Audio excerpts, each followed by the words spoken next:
Alright, so here we have the Octane Savage compared to the Nitro Savage. Nitro one on my left hand side.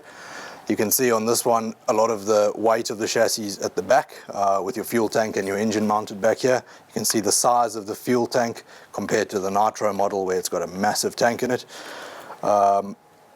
Power wise, the petrol one will have a bit more power on it. The Nitro will have more torque, so it'll be faster off the line, but I think that at the end of the day the petrol one will be a faster car and a lot more reliable.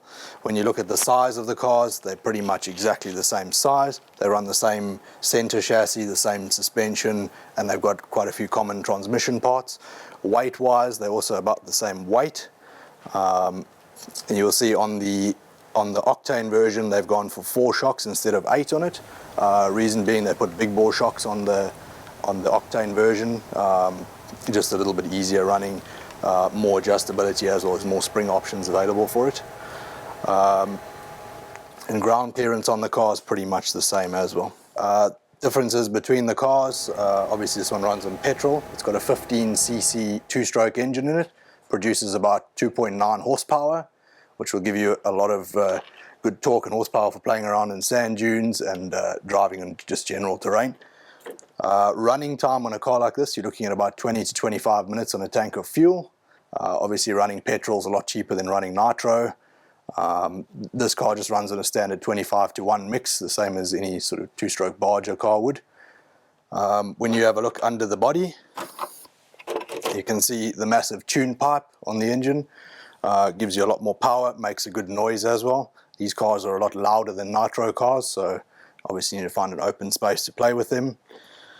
Here you can see the size of the engine in the car. It's a massive one. Got your fuel tank, it's all mounted up front now, so keeps the nose down a bit, so it doesn't wheelie as much.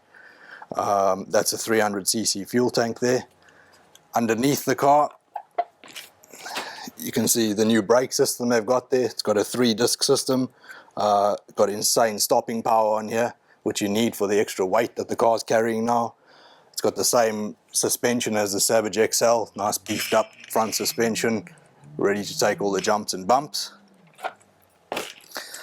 The car also comes with all of its rechargeable battery packs, so there's no need to splash out for all of that.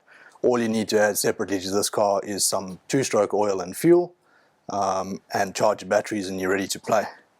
Top speed on this car, I would say it does maybe 65 k's an hour. It's not much faster than the nitro cars, but the reliability is the big difference. 2-stroke engines run a lot easier than nitro engines do.